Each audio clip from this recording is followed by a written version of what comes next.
2021년 5월 11일 새벽 4시 30분 그리스 아테네 외곽에 위치한 도시에서 살고 있던 바비스는 원인 모를 덜컥거리는 소리와 미약하게나마 들리는 강아지의 울음소리 때문에 잠에서 깼습니다. 도심이었지만 다소 조용한 동네였고 평소에는 듣지 못하던 소리였기에 그는 수상하다고 생각했죠.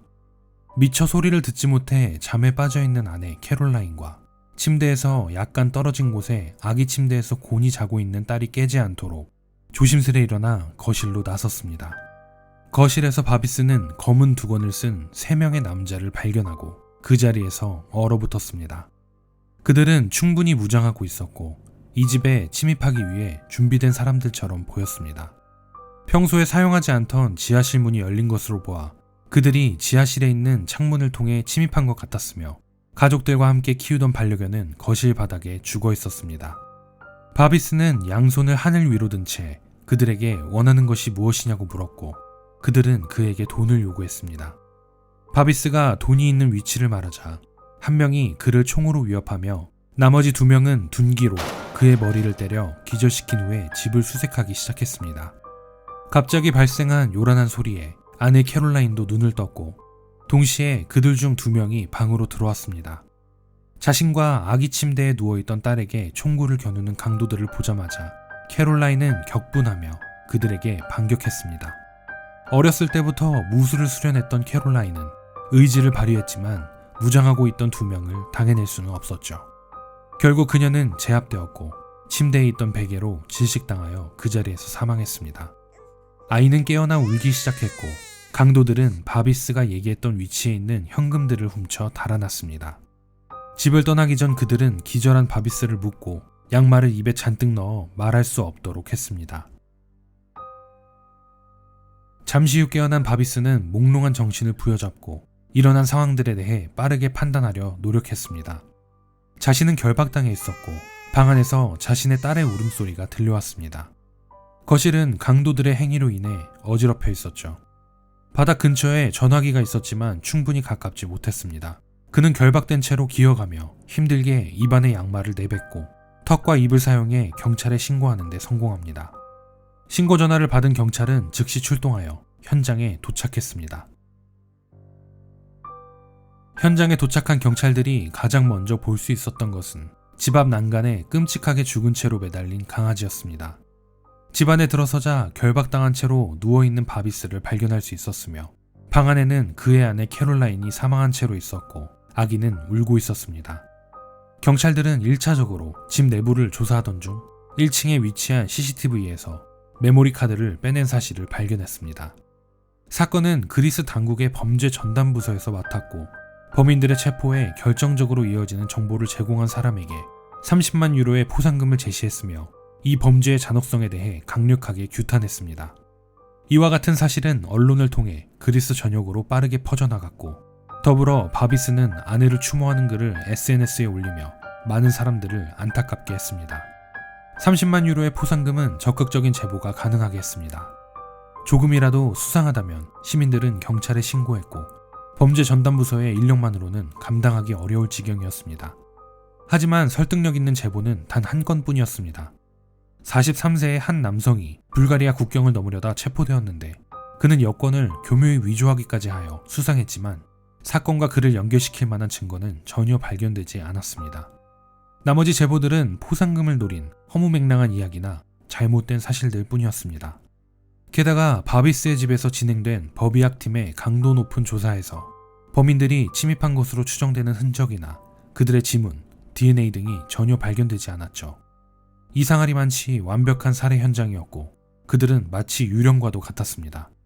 경찰들은 바비스의 집 인근의 가옥들과 상가에 설치된 CCTV를 분석했지만 사건과 관련된 단서는 찾지 못하고 범인들의 도주 차량을 수색하기 시작했습니다. 하지만 이 역시도 뚜렷한 성과를 보이지 못했습니다. 수사는 미궁에 빠지기 시작했으나 전담 수사관들은 그들의 행적에 의문을 품기 시작했습니다. 아무리 준비된 강도들이라도 이렇게 유령과 같이 사라질 수는 없었죠. 이때 경찰들은 미심쩍은 단서를 발견합니다. 캐롤라인의 개인 다이어리에서는 남편과의 좋지 않은 관계를 나타내는 다양한 문구들이 있었습니다. 다정한 아침 인사를 바랐을 뿐인데 그는 나에게 화를 냈다. 그는 물건을 집어던지고 문도 부수기에 이르렀다. 아무래도 그와의 관계는 끝난 것 같다 라며 남편과의 이별을 수차례 암시했죠. 경찰들은 제출된 증거들을 면밀하게 조사해보기로 했습니다.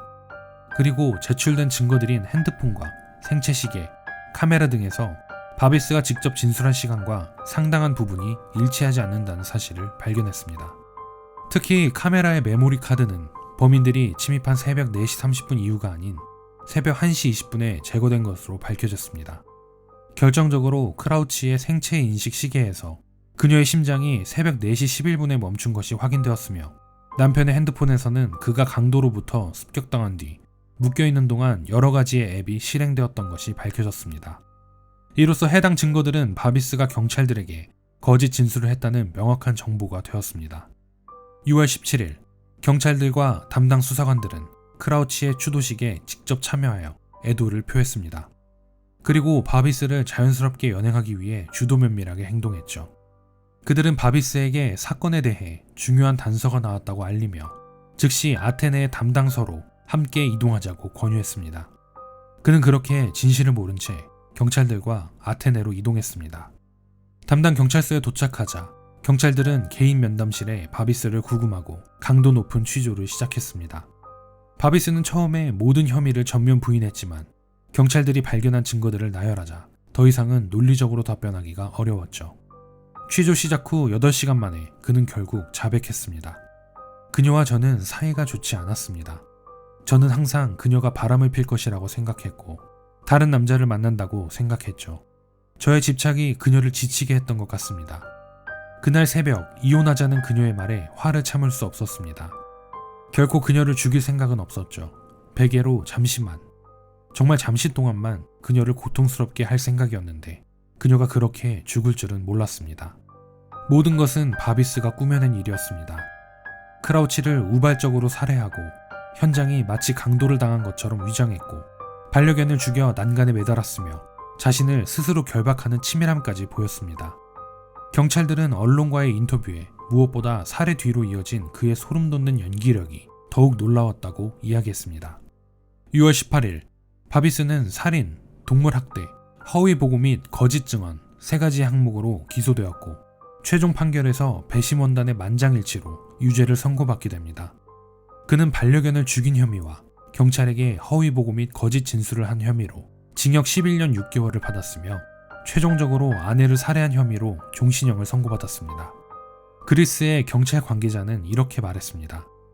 그는 내가 본 범죄자들 중에 최고의 연기자다.